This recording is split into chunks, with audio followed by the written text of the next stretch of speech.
Hello, one and all. Welcome to a Galaxy Man Show interview show. So for today's guest is this incredible actor known by the name of Zach Garred. He's been in occupation as Dennis, this is occupation, the very first occupation. So just to give everyone a bit of a brief update. I'm about to give Zach into the live now, and here we go. Hey mate, Hey Zach, what's up? how you going? Yeah, pretty good. That's good. Awesome. Look at you. Here we go. 21st century tech at its absolute finest. I know, right? Technology. It's incredible, eh? It's incredible. Yeah. Here in America, you're there in Australia, unbelievable. I know. We're in How have 70 you been, countries. how have you been doing in these times? At the moment, just trying to stay as cool as we can. It's been basically there's been a heat wave to add to all the other delights and fantastic experiences we've had over the last 6 months. So we've just been getting through that little bit. But really, mate, it's been a rather, I think, sometimes dull and unstimulating time over here. To be honest, it's funny. Like it's just been really getting through day to day. That's about it, you know, because the whole industry pretty much stopped over here. There's been a few things, there's a few auditions to do, but everything just sort of stopped. So Yeah. we've just been trying to stay as busy as we can in any way possible. Well, I'm glad you're safe and well anyway, because you're an awesome legend, by the way, Zach. I just want to say that first up. Nice. Uh, I'm glad we have that on record too. I'm glad yeah. that's actually been sanctified and finished and sorted. Yes. Okay, so I'm going to get you to actually introduce yourself and explain a bit about what you do, and then I'll dive right into the questions. No dramas, mate. Well, g'day everyone. My name is Zach Garred. I am an Australian actor and writer and producer. I've been working in the film and television industry now for 15 years. I've got a couple of projects coming out this year. I've got a movie called Occupation Rainfall coming towards the back end of this year, which is a sequel to a film I shot in Occupation. I'm about to go shoot another film called Garred over here in the next couple of weeks as well. And I've got another film called coming out next year too, which is so basically what's been happening lately. And yeah, I've been very fortunate to have a lot of to look forward to. Awesome. So we'll dive right into the questions now, Zach. Let's do this. Awesome. So for my first question, how has occupation changed since occupation, the very first occupation, to leading to Occupation Rainfall? How has it changed as far as the scope or the narrative? Since the very first one to leading to the second one. It's incomparable. It's absolutely incomparable. Actually, Luke and I had a conversation about this the other day. We're talking about some of the post-production that he's been doing, which is immense.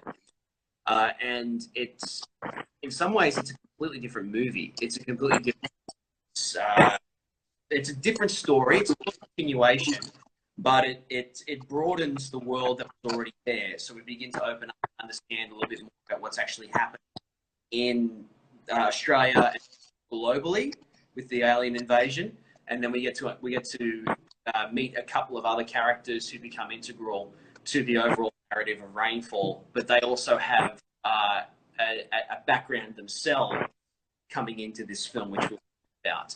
So in some ways, it's a continuation of what Occupation 1 was, but in quite a few other ways, it's much bigger and grander, and it's actually as far as the spectacle is concerned, it's incomparable. This one's it's absolutely huge. Awesome. So for my next question, onto that, how have the aliens evolved since the first one to lead into the second one?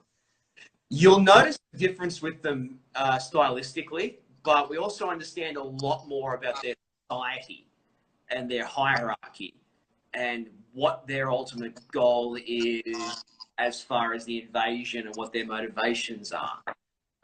So we learn a bit more about the aliens' politics and also their morals and where they stand with certain things. Like humans, the aliens have their own conflicts within themselves about what they think is right and what they think is wrong, and what they think is great for them at the expense of others. They're okay with that moral imbalance. So the aliens themselves are actually quite a central part of this story. So you're going to learn a lot more about them. Awesome. So, on to my next question, Zach. How has Dennis's relationship between Stella changed from the first one, if you can say anything about that? Oh, yeah, Bella? Is that Yeah. Bella? Yeah. That's that's a whole different scenario. That's yeah, we thought it might be best if we just go our separate ways, not just for the benefit of ourselves and of course our own heart, our own our own romantic needs, but also for we think the perpetuation of the species is better if we went in our separate direction, in separate directions. But I can't say too much about what Bella's up to because she's got an important part to play in this, and she appears at a pretty instrumental part of the film. I should say, sorry, part of the film, whereas Dennis is in a whole scenario. So their relationship, should we say, we sacrificed our relationship for the betterment of mankind. Damn it! I thought you were going maybe maybe a baby or something down the road, maybe. No. Dennis wasn't ready for that. No, mate. It was like, yeah, babe, the apocalypse is happening. I don't know what's out there. I just want to go and find myself for a little while. So, real cheers. Number. So, for my next question, you just mentioned before you're in this new filming soon called Zero Road. Yeah. And you're also in a horror film. What can you tell us about your characters in those? Zero Road is well, both of them. The first one, Zero Road, I head off to do that soon with a bloke called Jackson Rathbone, who was in Twilight, and Brandon Thomas Lee, and a young girl called Olivia Rie, who's starting out too. And it's actually a really independent drama about a bloke trying to escape his small town in Wyoming. It's sort of a loosely biographical story by the director, and I play a bloke called Josh, described as a 90s boy band reject. So I'm going to be fat in it. I'm going to have really short hair, and I'm selling crystal meth to teenagers in the trailer. Oh, wow. Yeah, so it's a bit of a departure. Different from Dennis. Yeah, it's a departure from Dennis. Yeah. So that's actually going to be a lot of fun. It's a really fun character, and it's a really good. It's a great script, and it's something. It's a complete departure from what we've just gone through with Rainfall. And then Seance is by a bloke. No, by a director called Chris Kramer. There's an American fellow I met over here, and we shot that in Pennsylvania last December. And it's about a guy who follows Einstein's laws of physics and to understand that you talk to spirits through electronic planes. So he hosts seances and actually contacts spirits. People all think that it's fake. No, it's real. He's studying about it. So a YouTube debunker goes to take her seances, and she thinks it's completely factual and fabricated, but then she comes to realize that it's real. And I play his frat boy mate, who's like best friend in it. And when he starts to understand spirits work, and I urge him to do a something that begins to allow horror to unfold. So that was a lot of fun. We shot that one in Pennsylvania last December, of a snowstorm in this 100-year-old B&B. It was really eerie. It was really cool. I literally went from shooting Rainfall on the Gold Coast of Australia to back to LA for a day, and then I went straight to Brisbane. So I went from the beach to in the space of 48 hours. It was a great experience. It was really awesome. So for my next question, Zach, if you could survive anywhere in an apocalypse, where would you want to go, and who would you take with you to survive? If I could survive anywhere in an apocalypse, I suppose it depends what kind of apocalypse we're talking about. Like, if we're talking the zombie apocalypse, that requires a different approach. But I think if we stay on song with the aliens, a good place to be would be somewhere out of the cities, somewhere where you've got a good line of sight. So you got a great view of the sky. Maybe somewhere with like a natural area where you can get to and hike. That would be pretty good as well. So I reckon somewhere, if you're in New South Wales, I reckon somewhere like Byron Bay or somewhere would be really good because it's like a nice open area and you've got plenty of places to go and get to if you need to be. You're not far from military installations, which is also crucial. If I'm in America, I probably want to go to somewhere like Oklahoma. Nice. And if I'm going to take anyone with me, I'd be taking my girlfriend. She's tenacious. I'd be taking Ken Ewing because he's not actually a character in Occupation. He's just playing himself. So I feel secure. Oh yeah, Dan always plays himself, even in Home and Away as like Heath Braxton. He's like basically, it's just him. Yeah, so I would take him because he's basically just playing himself, and I feel very secure in his warm embrace. Yeah, so I think that they're the two essential ones for sure, and of course family and friends along the way.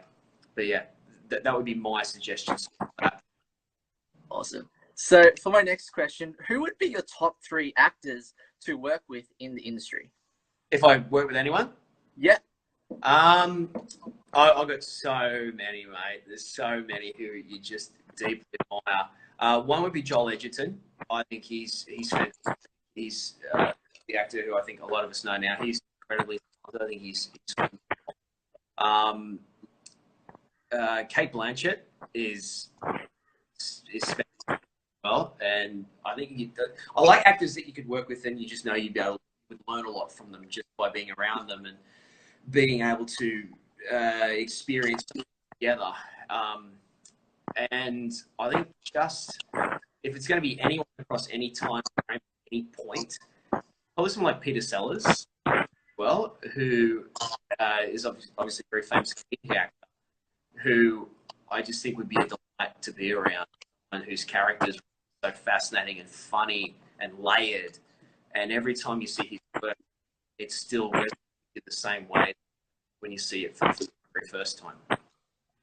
Awesome. So for my next question, Zach, if you could be in any TV or movie franchise, what would it be and why? Right now, anything? Yeah. Okay, if we're talking about anything that's on television right now, anything at all, I'd like to be in The Crown on Netflix because like a lot of the stories around it are incredible and the characters are really complex. I think that's a lot of fun. There's a new show on HBO that's just started over here called Lovecraft Country, which is absolutely incredible. That's just, it's a Jordan Peele show, and it's like sci-fi horror. It's a mix of genres, but it's just so fun. Or The Watchmen on HBO, like the new series, that would have been something really special, really special to be a part of. As far as film's concerned, like, was going to be a part of any franchise, I'd have to go with Christopher Nolan's Dark Knight trilogy for sure. Yeah, that would be something pretty special. Awesome. So for my last question, Zach, what are the positives and negatives into the acting industry, and what advice would you give someone wanting to get into the acting industry? How long you got? Positives and negatives. Okay, look, mate, it's an extreme. There's a wonderful interview that just aired this week on Australian or ABC, and I watched it over here this week. It actually explores Joel's career, and Joel's life is a really great exploration of what the pursuit is. And the title of the doc is actually called The Long Run, and that's what this is. It's a marathon. There are people who experience sometimes perceived as a success, but obviously years and years of hard work. There's someone, Damon Herriman, is a great example. There's the actor named Damon Herriman, who's a great example of that. Jackie Weaver and various others. They're all amazing. So I would say you've got to be tenacious. You've got to have a lot of self-belief. You've got to be patient. You've got to be vulnerable. And by that, I mean, you've got to be open to always challenging and pushing yourself. Because like with a lot of things, when you push yourself into different areas, you're going to You're going to learn through feedback and through critique. But when you do something as personal as acting, it's hard to separate the two. Hard to separate what is actually beneficial, but sometimes you take it personally, so it can really wear on your soul and wear on your heart. So my advice would be, have a thick skin, don't take things personally, challenge yourself, push yourself, and stick in there. And you'll also find that you'll have a lot in common with people. Like when you start to dig into the lives of the actors you deeply admire, like for me, guys like Matt Damon and Brad Pitt and Edgerton, you begin to see that you have there's similar points in their career starting out, whether it's as they progress. So understand that it is subjective, but a lot of people have been through the same thing. So you're never alone with anything. But obviously the negatives are rejection, lack of opportunities, waiting, disappointment. These are all things that inevitably happen. It's always going to happen in any creative pursuit, whether it's singing, whether it's music, whatever, writing. You're going to be rejected much more than you're going to be employed, unfortunately. But it only takes one. It only takes one opportunity, really, to begin to unlock others. So I would always recommend that people be ready for that one, because you don't know what it will be. And also don't think that there's answers everywhere, because the reality is sometimes you have a lot of answers for things. You go for an audition and you absolutely crush it, and you go, that's the best job I've ever, it's the best acting I've ever done. And then crickets, nothing. You probably won't get a reason as to why, probably 1,000 reasons. But just be comfortable and confident in your work and feel like when you do something, yeah, that's me. If I had my signature on it, like Van Gogh or someone like that, sign off on that and go, yep, that's my work. Yes, guys, thanks. So get to that where you're confident in yourself and confident in your work. And also understand that it's not about perfection, and there's such thing as that. You've got to just be content and happy with who you are and what you put out there. And that's a lot easier than times. Awesome. Well, Zach, just one last thing I want to put in. Why should people be invested into Occupation Rainfall, in your opinion, to drag viewers in? My opinion, because this is going to be spectacle and escapism, and it's something that I think we need now as a society. I think we all miss the cinema so much. This is cinematic. This project is cinematic in every sense. It's huge. The special effects are staggering. The sound is immense. Characters are a lot of fun and really well defined, and the performances are great. It's wonderful to be part of it. So given what we're all going through right now, this is the kind of film that you go and see in the cinemas after this very challenging time that we've gone through collectively. So it's look forward to. It's really look forward to. It's something that spend your $12, get a bucket of popcorn and a gallon of Coke, and just sit there in the dark and just be entertained, because you are absolutely going to be entertained. Awesome. Well, can I just say thank you so much again, Zach, for coming on to my show. It means so much. Everyone, definitely go give a follow to Zach. He is truly incredible. And I just want to say thank you so much again, Zach, for appearing on my show. Oh, mate, no problem. Thank you so much. And the teaser for the first teaser for Occupation Rainfall, the poster came out last week, the teaser poster. The actual teaser itself will be dropping in the next couple of weeks. So keep an eye out for that. Awesome. Cool.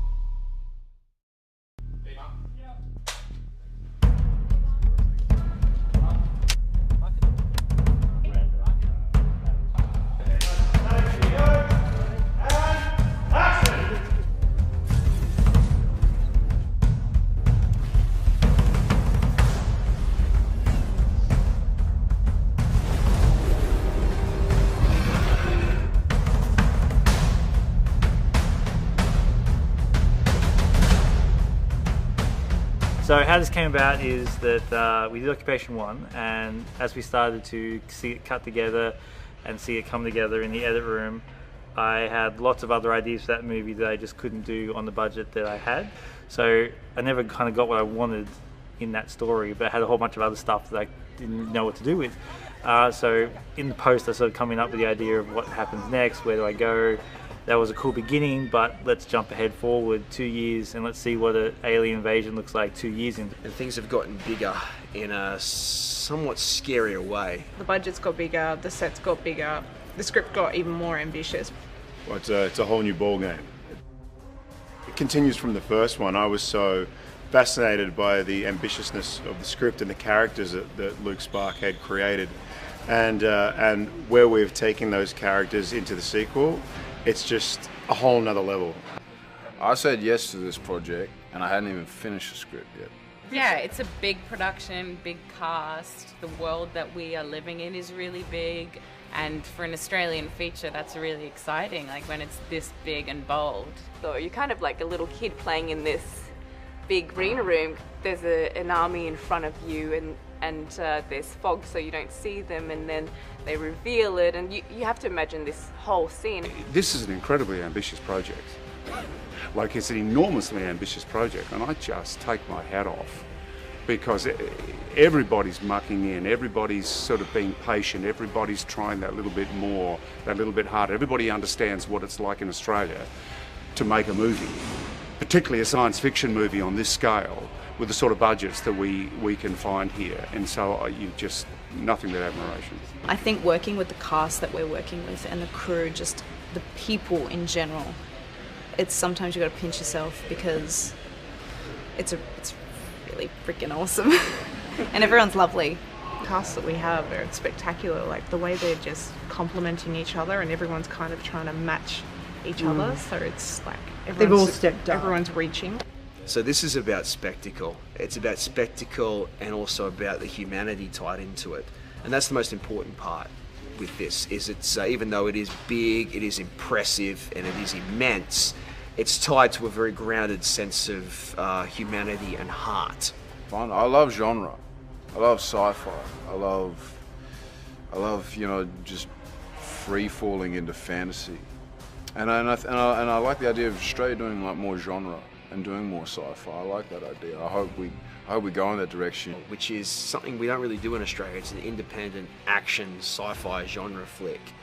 So that in itself is quite appealing. And then when you come to work and you see the scale with which Luke imagines this film and in the way he's written it, you're intrigued, because you just want to see what it looks like. You want to see it on the screen.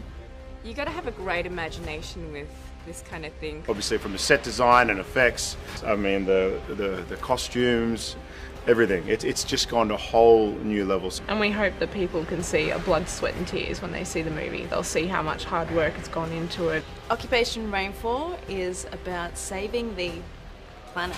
The Earth is under attack from a bunch of aliens, we call them, but really it's just people who want to come and live here. And it is about us shooting aliens in the face. Not all aliens are bad, I want to say that, Not all aliens are evil. There's action, adventure, there's chase sequences and major explosions and just dogfights. I just think people were blown away once they see it on the big screen.